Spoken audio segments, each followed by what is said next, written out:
Et salut à tous. Alors comme promis, je vous fais un petit listing des plantes que vous allez trouver à la vente demain. Alors je vous rappelle que notre vente, elle se situe sur le jardin des ateliers d'artistes de la Milady. Il faut être adhérent de biodiversité pour pouvoir venir profiter de nos plants qui sont locaux plus que bio parce qu'on n'utilise aucun pesticide et de variétés anciennes. Et donc l'adhérent est à 5 euros en tarif plein et à 3 euros en tarif réduit pour les étudiants, les personnes sans emploi et les personnes titulaires du minimum de ressources. Allez, j'arrête de bavasser. On va avoir 3 variétés de basilic à la vente. Les basilics citron, il en reste plus beaucoup, qui ont une très agréable odeur citronnée. Alors tous nos basilics, c'est des variétés cocopelli au niveau des graines, qui est un semencier associatif qui fait aussi beaucoup de variétés anciennes.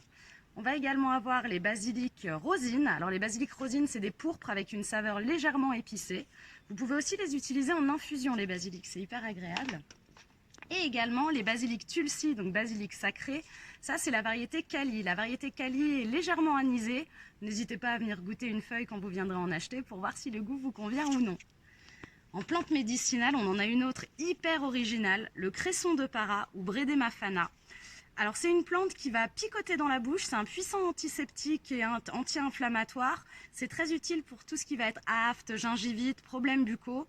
Et c'est assez rigolo. Déjà, le feuillage est plutôt joli, la fleur aussi. Et il y a vraiment une sensation de pétillement dans la bouche, de légère anesthésie quand on en mange. C'est également utilisé comme aliment dans certaines cultures. Donc ça, le cresson de para, faut pas le louper. On a ensuite encore un petit peu, mais plus beaucoup, des pasotes, les Pasotoax acarèdes. Donc toujours pareil, c'est une plante à l'agréable goût citronné qui est très utile pour la digestion. On va aussi avoir de la marjolaine. Alors la marjolaine, ça fait partie des herbes de Provence. C'est une plante qui est vivace. C'est-à-dire qu'une fois que vous l'aurez installée au jardin, elle va être pérenne d'une année sur l'autre. Il n'y aura plus besoin d'en racheter tous les ans. Elle a une odeur très parfumée qui rappelle presque le parfum, voire le savon pour certaines personnes. Elle est intéressante en cuisine et aussi en infusion parce qu'elle a des vertus calmantes, apaisantes qui sont assez sympas. Toujours en plante vivace, on a la sauge officinale. Donc pareil, ça, la première année, elle ne fleurira pas, mais elle vous fera des très jolies fleurs dès l'année prochaine. Il n'y en a pas dans ce bac-là, mais vous aurez l'occasion d'en voir demain si vous venez nous visiter. Pareil, je ne vais pas toutes les citer, mais il y a énormément de vertus médicinales liées à la sauge. Ça va apaiser les maux de gorge en infusion ou en gargarisme. Si vous frottez la feuille sur des piqûres ou des morsures, ça, un peu comme le plantain justement, ça a des grandes capacités astringentes. C'est un très bon régulateur hormonal. Enfin, la sauge, elle a aussi tout bon. Donc toutes ces aromatiques-là, elles sont à 3 euros le pot, sauf les pasotes qu'on a mis cette année en plante découverte. Et ensuite, on va aussi avoir pas mal de tomates. Alors, je regarde mes petites notes en même temps.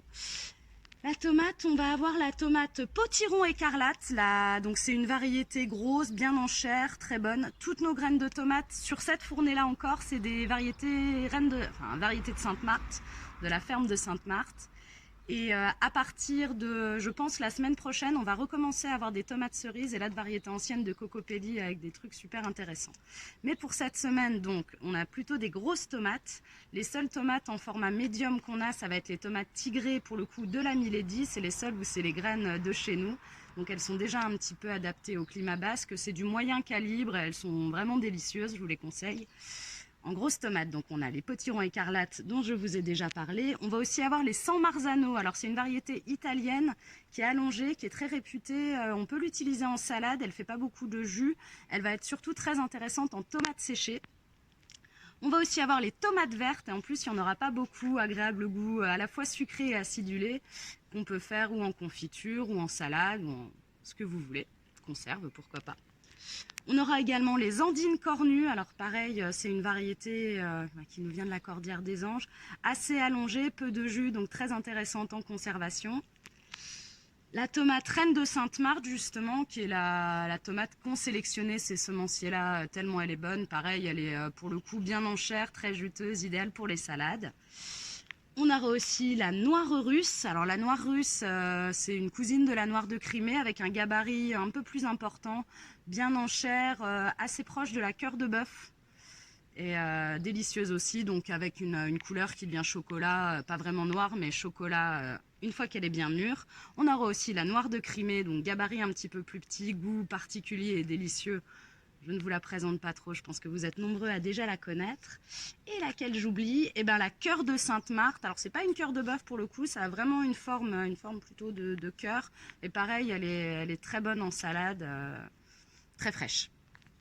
Alors, de quoi je vous ai pas parlé? Ah oui, on va aussi avoir les poivrons oranges, pareil, de la Milady. Ceux-là, c'est déjà la 3e année qu'ils poussent sur Biarritz. C'est une variété qui est super parce qu'elle est très adaptée en pot aussi. Ça va rester productif, même en petit pot.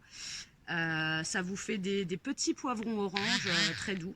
Alors nous, en France, on différencie poivron, piment. Il faut savoir que dans plein d'autres pays, ça va être piment fort et piment doux. C'est la même plante, enfin la même plante, la même grande espèce originale. En tout cas, il y a plein de pays où nous, là, notre poivron, il va être considéré comme un piment doux orange. Et on aura également pour le coup les piments chapeau de lutin qui ont une forme très originale, qu'on a déjà fait pousser l'année dernière aussi. Promis, je vous mets une photo bientôt, ils sont très chouettes. Et au niveau de la force de piquant du piment chapeau de lutin, on est un tout petit peu plus fort que le piment d'Espelette. Mais c'est très sympa d'en mettre un petit peu dans les plats pour relever. Voilà, bah écoutez, je crois que je vous ai tout dit. On vous attend demain avec grand plaisir de 14h à 16h. Ciao!